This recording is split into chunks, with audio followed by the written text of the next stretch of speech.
ايه؟ لو اول مرة بتشوفيني انا هاجر من قناة لولي شانيل. ممكن بس هتعبك معايا تدوسي على الاشتراك وتفعلي الجرس وتوريني اللايك بتاعك والكومنت الحلو. كل سنة وانتوا طيبين ورمضان كريم علينا وعلى الأمة الإسلامية أجمعين. بتعملي بقى ايه النهاردة؟ سامحوني الأول على صوتي ده اللي مش طالع.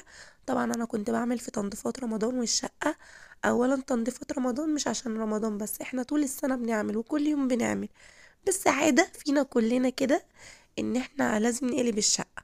فدي كانت الستاير اللي موجودة عندي، انا عاملة ستاير جديدة بس مش هتتفرش دلوقتي، هتتفرش على العيد. فبدأت ان انا اشيلها واغسلها، وحاجات هفرشها مكانها وحاجات لأ، وهشيل المفارش اغسلها والسجادة هغسله. الا الاطوال يا بنات اللي انا كنت غاسلاه معاكم قبل كده، ده انا لسه غاسلاه، والسجاد اللي انا كنت غاسلاه ما فرشتهوش.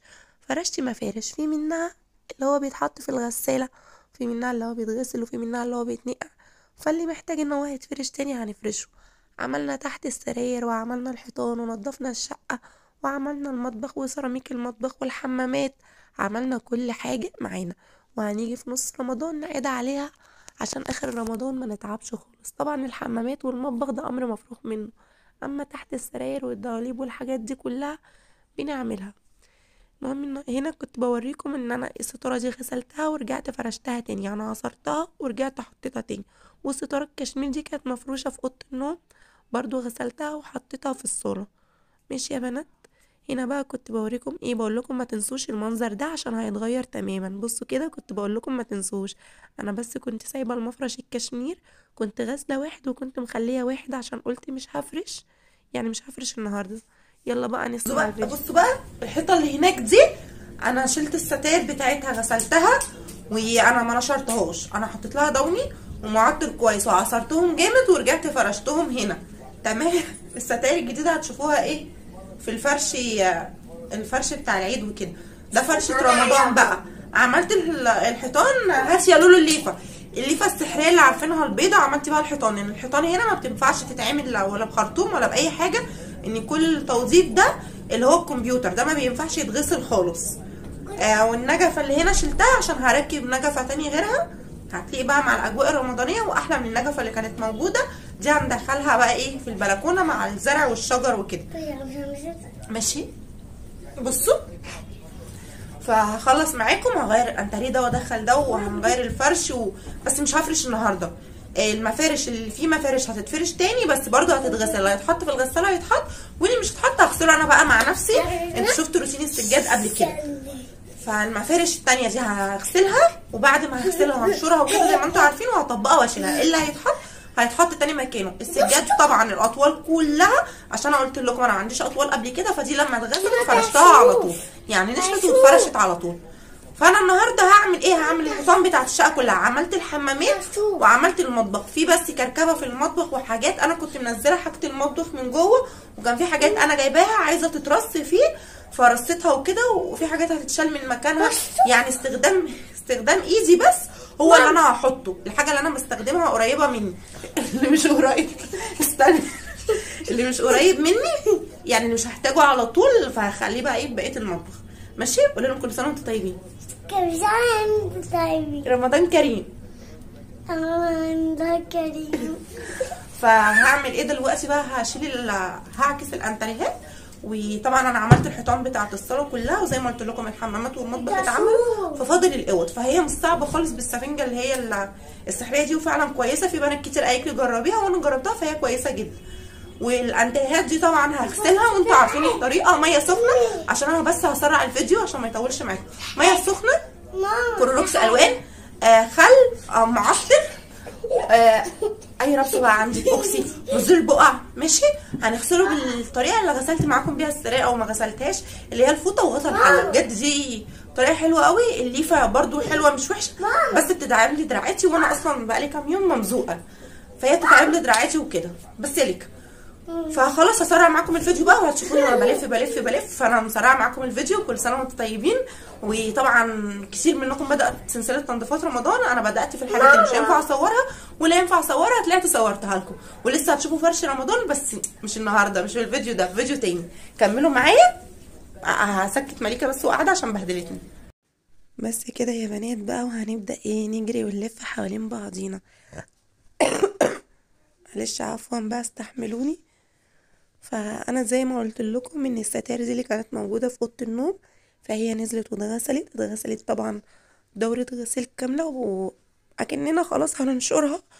وعصرتها كويس وحطيتها على يعني على المواسير تاني. ونفس الحكاية اللي أنا بقى مش هحتاجه حطيته في الغسالة، اللي هو تقومة الأنتريه والستاير وكده، وحطيته. إلا بس كانت قطعة واحدة فأنا كنت ناسياها وسايباها على الكنبة، بس برضو اتغسلت. إن أنا كنت مقسمة الحاجة زي إيه، زي ما انتوا عارفين يعني، الألوان لوحديها، الفواتح والغوامق وكده. فأنا هنا قلت هعمل إيه، هنقل الأنتريهين، يعني هطلع الصالون بره كتغيير بس، وادخل الأنتريه جوه. أيوة طبعا يا بنات، الألوان كتير مش بتبقى ماشية مع بعض. طبيعي ان انا لما هجدد في حاجة مش هرمي القديم، وعشان ان انا اروح ابيعه انا محتاجاه. يعني انا هبيعه بخسارة، او مثلا يعني مش هيجيب تمنه، وانا عارفة القماش او الحاجة اللي انا بجيبها بتبقى غالية وحاجة نظيفة.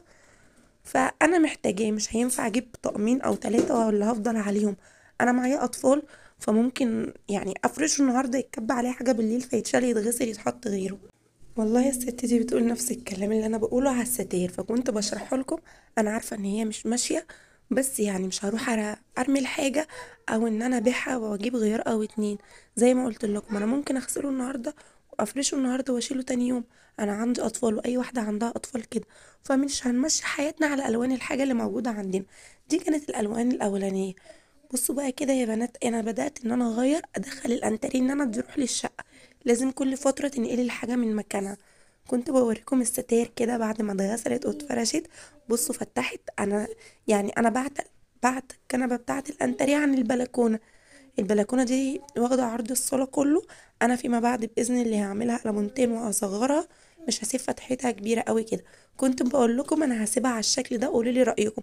ولو مش حلوة انا ممكن اغيرها، وفعلا انا غيرتها من قبل ما تقولوا لي خالص. وكنت بوريكم الشاشتين، بقول لكم انا كانت عندي شاشة محروقة، ماشي، الشاشتين متكسرين والشاشة دي كانت محروقة. الشاشة اللي كانت شغالة اتحرقت وصلحنا، يعني عكست، صلحت اللي كانت محروقة، واللي كانت شغالة هي اللي اتحرقت فصلت لوحدها خالص، فعكستها، نزلت اللي فوق تحت وطلعت اللي تحت فوق. بس انا بقى إيه، يعني انا هشيلها من مكانها ضاغو خالص، وهتلاقوا تغييرات.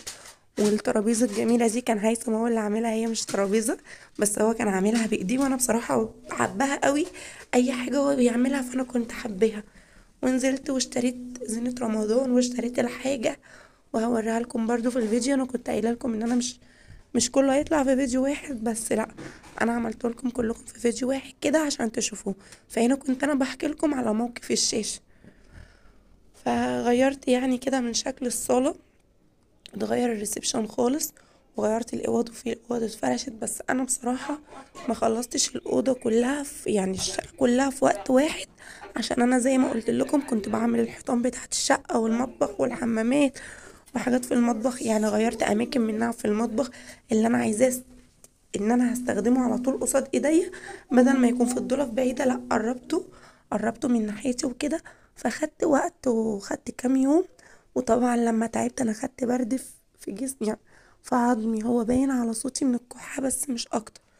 هنا برضو كنت بوريكم كده الشكل، هو باين المقطع بيعيد نفسه، بس هنا كان المنظر ده. والحتة دي انا غسلتها وعدلتها خالص، وحطيت حوض السمك من الناحية التانية. يعني انا مش هستخدمه، مش حاطه فيه سمك. بصراحه يا بنات انا من ساعه ما جبت حوض السمك ده، وكل ما اجيب سمك، مع اني انا عارفه معاملته، يعني مش عندي بقاله سنه واتنين، ده داخل في 4 سنين، بس كل فتره كده السمك يموت. ف وانا حامل كمان في مليكه، كنت قرفانه منه قوي قوي قوي. فلسه لغايه دلوقتي القرفه دي عندي. ماشي، انا هجري معاكم الفيديو وهرجع تاني. وانا بنات هنا كنت سرعت الفيديو بقى، بس قلت ايه، هتكلم معاكم. فابدأي اعملي حاجتك حاجة حاجة، اعملي حيطانك واعملي حاجتك، ما تسيبوش الحاجات ترقم عليكم، ما تسيبوش السجاد بالفترة الطويلة، والستاير ما تتغسلش بجد هتتعبوا. الله يعين كل واحد، بس لازم الحاجة تتعمل على بصوا كده يا بنات. انا قررت على الشكل ده، هو لسه هيتغسل، بس هيثم دلوقتي كلمني وقال لي ان هو جاي. ايه رايكم كده؟ الكنبه دي هنا، دي اللي هتحط في البلكونه. الكنبه دي كده عايزه اسيبها هنا لوحدها، ماشي. في شيء صغير بيتحرك معايا وليندا مستخبيه اهي. وده اللي هو هيتغسل، اللي انا حاطاه على التكييف ده هيتغسل، بس مش عايزه اكركب الدنيا، انا بلم الدنيا كده عشان ما تكركبش مني مره واحده. في البلكونه هوريهولكم برضو. وادي كده، بصوا كده اهو. هغسله بقى بالليل عشان هو دلوقتي هيثم هيجي وهيقعدوا. وفعلا كان هيثم جه بقى، وانا بدأت اعمل الحاجة بعد ما البنات نامت وكله نام والبيت بقى هص هص. مسكت الانتريات غسلتها غسلة كويسة نظيفة. الانتريه ده كان لسه جاي بس الاسود زي الابيض اقل بقعة فيه بتبان. وطول ما ايدينا في الحاجة هتنجز معانا ووقت كبير. فخلينا كده شطورات وكتاكيت، وانا قلت لكم كذا مرة انا ما كنتش كده بس التصوير ساعدني.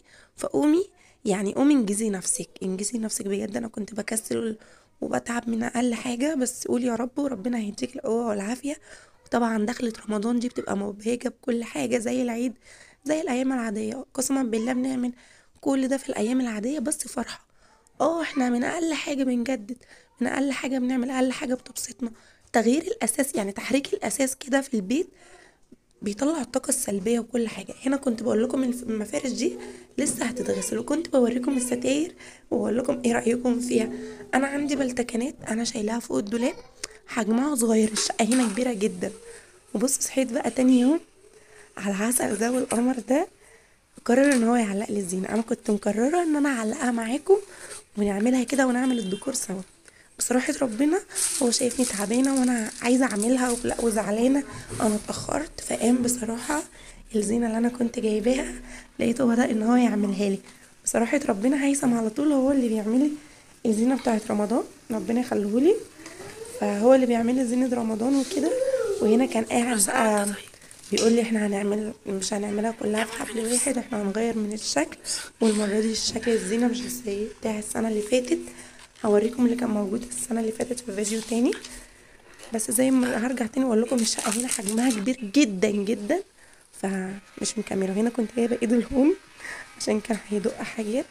بصوا كده في الحيطه السواحل، انا زي ما قلت لكم ان انا عامله الشقه كلها لونها فاتح، مش هعمل اللخبطه اللي انا كنت عاملاها بكذا لون. الشقه كلها لونها فاتح اللي هو الحيطان السواحلي والرصاصي وكده. بصوا زي كده الحيطه دي انا بحبها قوي. الحيطه دي كانت في اول شقه اللي هي كنت متجوزه فيها، بجد كان وشها حلو قوي عليا. والشقه دي يعني قسما بالله البيوت والعتب فعلا وشوش وخير، مش كل حاجة زي التانية. لما تلاقي حاجة قفلكي قول يا رب وربنا هيكرمك. ما تفتكريش اي حاجة بتحصل لك ده وحشة ليكي، بالعكس ده كرم من عند ربنا ان هو بيخرجك من مكان كان ضيق عليكي في رزقه لمكان اوسع. في حاجات انت كنتي زعلانة عليها، لا ما تزعليش، ربنا لما بيطلعك من حاجة لحاجة احسن لحاجة انضف، يعني زي كده. بس نرجع لموضوعنا تاني. بصوا بقى هنا الزينة والحاجة بجد شكلها حلو قوي. انا بحب الاشكال دي اللي هي بتاعت رمضان، يعني بتحسي ان مودك اتغير. هي حاجة بسيطة مش مكلفة خالص بس بتغير معاكي مودك، بتحسس الاولاد ببهجة وكده.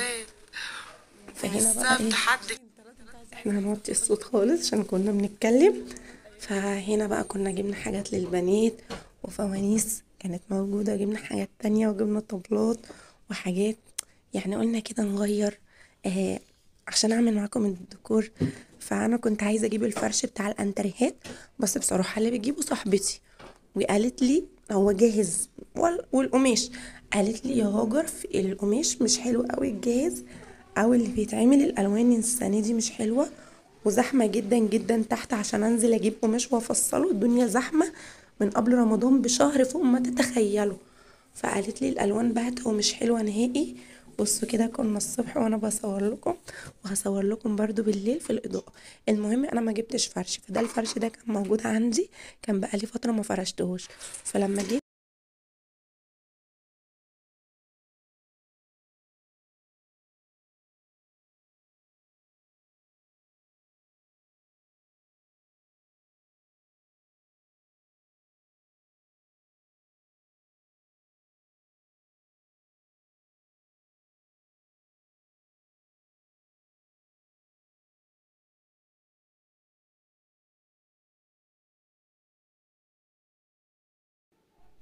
هنا بقى كنت بقول لكم ان انا غسلت الانتريهات من قبلها بيوم وسبتهم ان هم ينشفوا.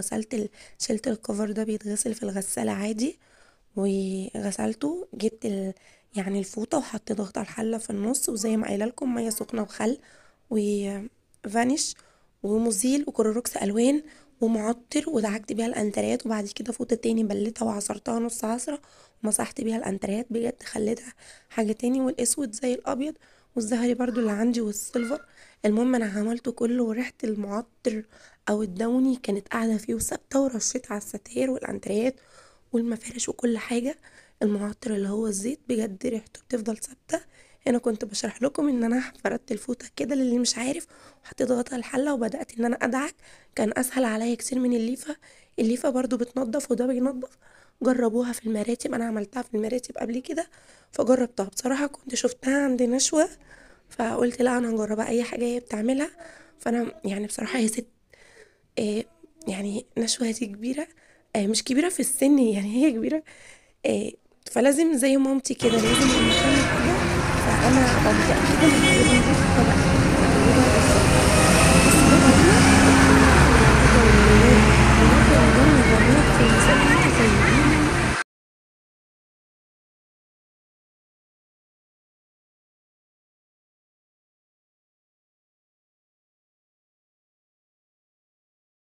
بصي المقاطع دي مش يعني في نفس الاسبوع اللي انا عملت فيه، اللي هو الاسبوع اللي احنا فيه قبل رمضان بكام يوم، دي بقى لها فتره، بس انا كنت مصورها لكم وما كنت ناويه انزلها فقلت احطها لكم في الفيديو. الفانوس بتاع ايكيا الزغنطوط ده كان عامل 30 جنيه، فسعره كان حلو جدا. وهنا بصوا، بصوا بوجي وطمطم. انا عندي على فكره للبنات من بوجي وطمطم ده. وهنا فانوس ايكيا والبوكس كله للمخطوبين. البوكس بقى للمخطوبين اللي حابب يجيب البوكس فيه المصلية وطمطم يعني وكذا حاجة كده. وطبعا المصحف والفانوس. وهنا الفوانيس بتاعت الأطفال. أنا من جوايا طفلة، أنا بحب الحاجات دي قوي. فما فيش حاجة بتيجي بقى يعني. بصي هنا الزينة، مفيش حاجة بتتعبك والله. انتي بتحسي ان انتي تعبانة، لا قومي وحاولي وكملي. ما تركنيش على نفسك وما تتعبيش نفسك، فرحي نفسك قبل اي حد. لازم انتي تهتمي بنفسك وببيتك. بيتك ده مملكتك، يعني ايه تسيب الدنيا كده تضرب تعدل. انا كنت بسيب غسيل وكنت بسيب مواعين، كنت بسيب كذا حاجه، بس كانت امي بتيجي وتعملي كل حاجه. خلاص دلوقتي انا بقيت ام، لازم اقوم واعمل. مش بقول لكم ان انا كنت فراشه، لا لا بالعكس، كلنا كنا كده وانا كنت بنوته واحده. بصي هنا كنت بوريكم زينه رمضان حلوه ازاي، والبيت اتغير خالص. بصي طمطم العسل اللي قاعدة منورانا، لسه هطلع بقية الفوانيس، لسه هطلع بقية الحاجات. وكل سنة وانتم طيبين بقى يا بنات. يلا خليكم بقى للفيديوهات والسلسلة الجاية.